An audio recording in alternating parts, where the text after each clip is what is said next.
Hi, I'm Danielle Matias here at Caring Medical Florida. Today we're going to talk about shoulder pain and if somebody may or may not be a good or poor candidate for prolotherapy. Prolotherapy meaning dextrose prolotherapy, platelet-rich plasma, or stem cell injections into the joint for healing. So one of the ways that we will actually help determine if somebody is a good candidate for these procedures is by looking at range of motion. Now, somebody that has near full or full range of motion, like they can bring their arm all the way up and back and they can kind of wave and put it behind their back, that is somebody that more than likely would be a good or even great candidate for these procedures. Somebody that doesn't have good range of motion, like this is all they can do, and out here, or if they can raise it, but instead of just like a nice fluid motion, they are using accessory muscles to raise their arms, that could be somebody that actually is a poor candidate. And with that, we look at X-ray findings. So over right here, this would be an example of someone that's likely a good candidate for prolotherapy.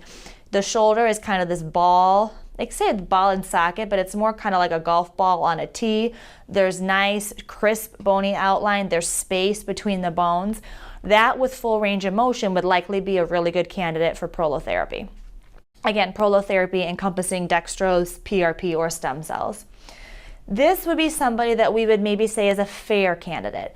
Looking at this, you can see here's the ball and there's the socket or the tee, but they've got less space between the two as compared to this one, and there's a bone spur right there. There's an overgrowth of bone that likely is like a roadblock to motion. Like it's not that they can't raise their arm because it hurts, they just physically can't move their arm as much because that extra bone is getting in the way.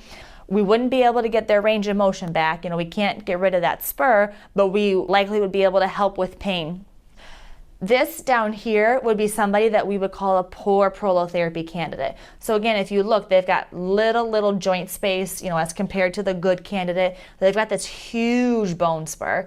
And if you look over here, actually let's look back here, this kind of round humeral head looks beautiful. It's kind of collapsed here. It looks definitely more oval-like. And so they've actually got remodeling of their bone from long-term degeneration.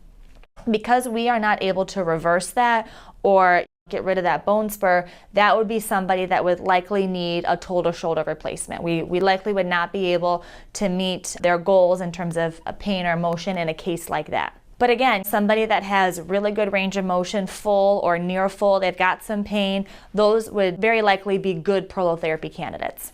Another way that we can evaluate patients' shoulders in the office is with ultrasound imaging, which is really nice because it actually gives us a way to evaluate the shoulder while we move it. We can actually move the arm in different positions and look at what's happening while we move it, and we can easily compare to the other side. This is the bone right here, this bottom bright white line. This is the supraspinatus tendon right here. A normal, healthy tendon is like bright white stripes throughout. And you can see we don't see a lot of bright white stripes here. But what we do see is this kind of black area here. And then this, if you see this kind of bright white line there, it's called a cartilage interface sign, which happens in response to a rotator cuff tear. So if we see that and we see these kind of black areas, we know that that person has a rotator cuff tear with tendon degeneration. So that's another good way that we can diagnose patients and actually monitor progress. If we do treat somebody with prolotherapy, we can ultrasound every time and watch these tears, watch these tendons heal and start to look better. This is an algorithm that helps us how we treat patients with decreased shoulder range of motion. Now, we talked about in those X-rays, patients that have osteoarthritis, they might have less motion from a bone spur or decreased cartilage. If the bone spur is a small one, we still could help them. If the bone spur is large, we may need to consider shoulder replacement in those patients. In patients that don't have bone spurs but just decreased cartilage, that potentially could be a stem cell candidate, a PRP candidate. That decision would be made in the office.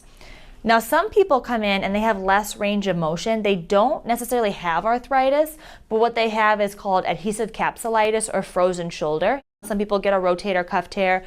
It hurts to use the shoulder, so they stop using it and it freezes.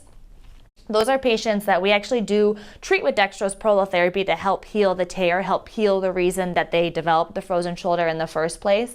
But they also do need physical therapy. So just if you are somebody that has, decreased range of motion in the shoulder, like, oh, I'm not sure, do I have a frozen shoulder? Do I have arthritis?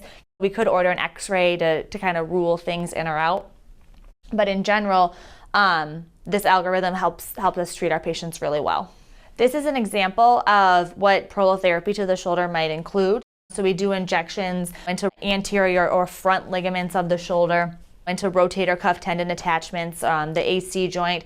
These are common sites that injections might be needed to help treat the patient's shoulder pain and help kind of rebuild and heal that shoulder as a unit.